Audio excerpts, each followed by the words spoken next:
Eerst een vragenlijst invullen voordat je naar de dokter kan. Het moet de werkdruk verlagen bij de huisartsen. Je moet met innovatieve oplossingen komen. Dus het betekent dat we meer moeten doen dan alleen maar werven van nieuwe huisartsen. En verder in het nieuws vandaag.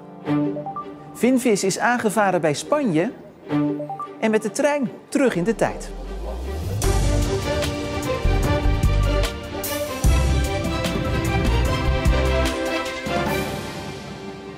Goedenavond. De huisarts die je onderzoekt via de computer. Het klinkt als science fiction, maar in Axel gebeurt het al.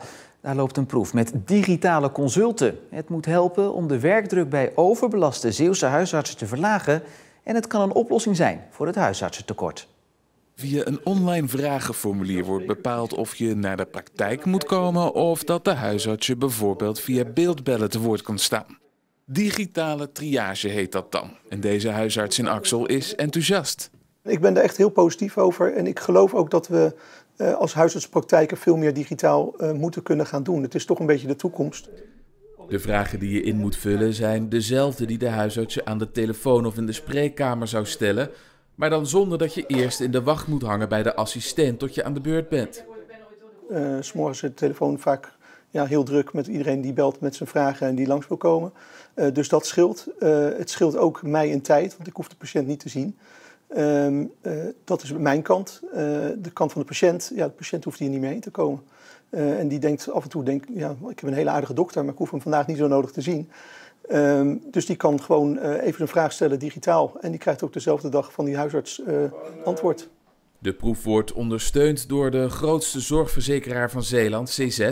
Want CZ ziet de werkdruk onder huisartsen in Zeeland toenemen en is op zoek naar oplossingen. Mensen worden ouder, hè? We hebben vergrijzing, dus meer oudere patiënten die hebben steeds meer vragen ook. Vragen zijn ook ingewikkelder. Ja, daar moet de huisarts antwoord op geven. En aan de andere kant de combinatie met de nachtdiensten en de weekenddiensten, waar toeristen zijn in Zeeland, wat ook een drukke spreekuren zijn. Dus die combinatie die maakt de werkdruk eigenlijk wel heel hoog. En de komende jaren wordt dat probleem alleen maar groter. In Zeeland is er nu al een tekort aan huisartsen. En binnen 7 jaar gaat ook nog eens de helft van alle huisartsen met pensioen. Door dit soort digitale consulten houden de huisartsen meer tijd over. En het zou dus kunnen helpen om dat tekort op te vangen.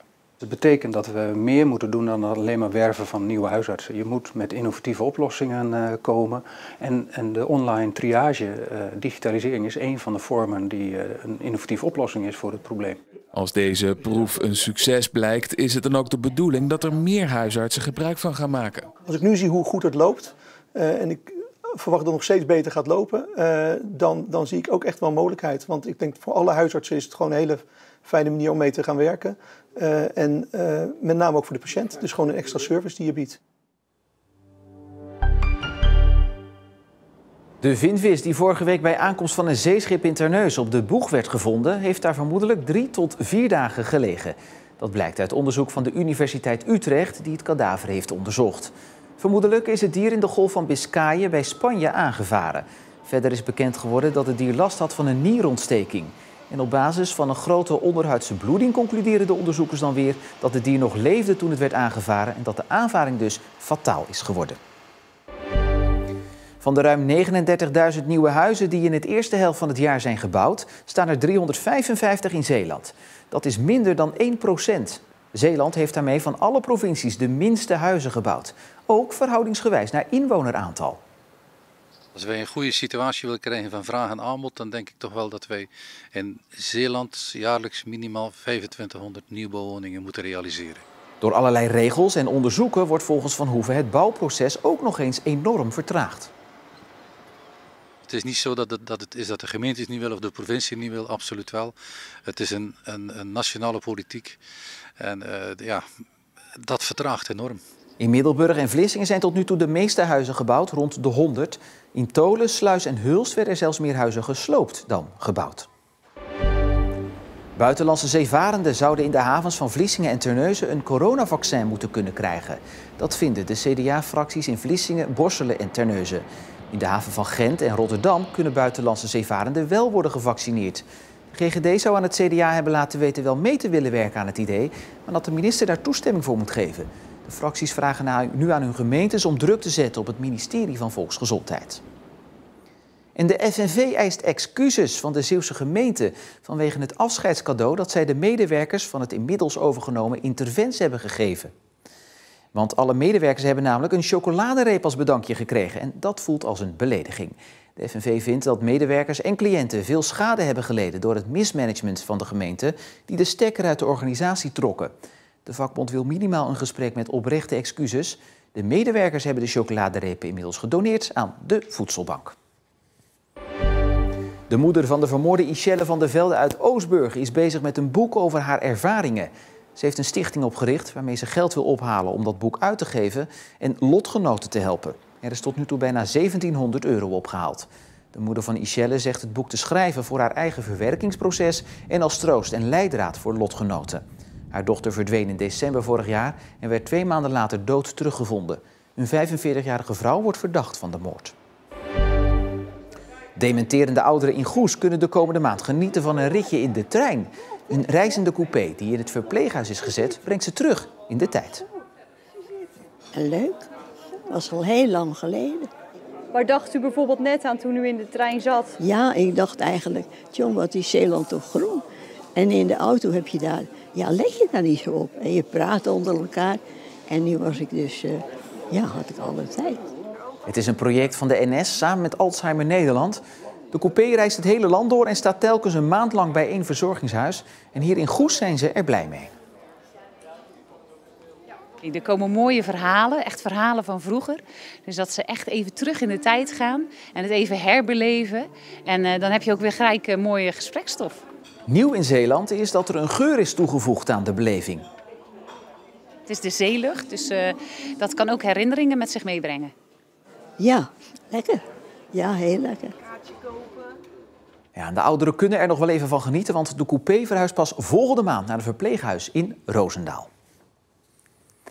Deze zomervakantie gebruikt Willemijn Treurniet om even uit te blazen.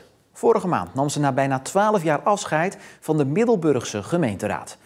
Tijd dus om terug te blikken en al die aantekeningen en krantenknipsels van de afgelopen jaren nog eens door te bladeren. Ik heb altijd schriften gehad van het begin af aan dat ik alle vergaderingen, de belangrijke dingen meeschreef. Ik was commissievoorzitter van de maatschappelijke zaken, dus dan heb ik weer een apart boekje voor maatschappelijke zaken waar ik dan in rood de antwoorden schreef en even arceerde. Een toezegging. Dan werden we geïnformeerd over het perspectief van de Oostkerk. Nou ja, van alles hier nog een oud schrift. Dat werd altijd bewaard natuurlijk, want dingen weggooien is een beetje lastig voor mij. En als je dan zo'n schrift opent, komt het dan gelijk weer terug waar het dan over ging?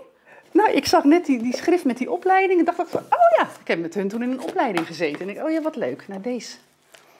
Ja, nou ja, heel veel dingen. Ik heb het idee dat u dit niet weg gaat gooien. Ook al bent u nu niet meer lid van de gemeenteraad in Middelburg. Nee, maar ook mooie dingen, weet je. Een gesprek met Frans Lievens over de Schouwburg natuurlijk. En de fractievergaderingen, hoe verdelen we de wijken.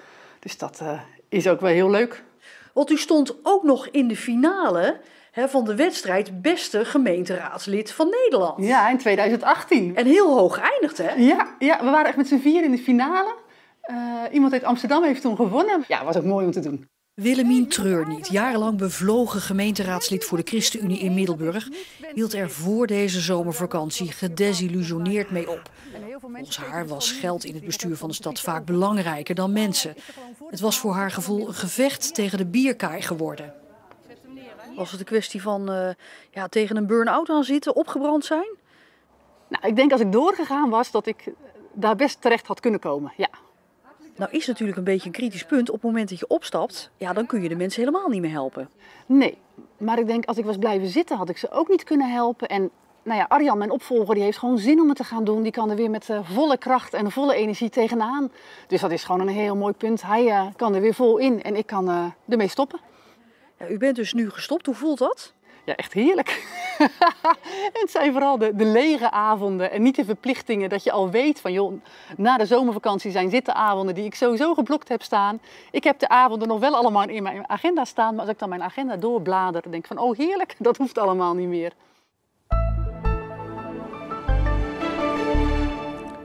Het was een vrij rustige dag met een zwakke wind. Wel was het een beetje heilig met stapelwolken en landinwaarts viel er een enkel buitje. Vanavond neemt de kans op regen toe. Morgen zijn er perioden met regen en in de middag trekt dat weg en klaart het weer op. Maar het wordt niet warmer dan 20 graden. En zojuist wordt bekend dat de Haringvlietbrug toch met 2 keer 2 rijstroken open blijft.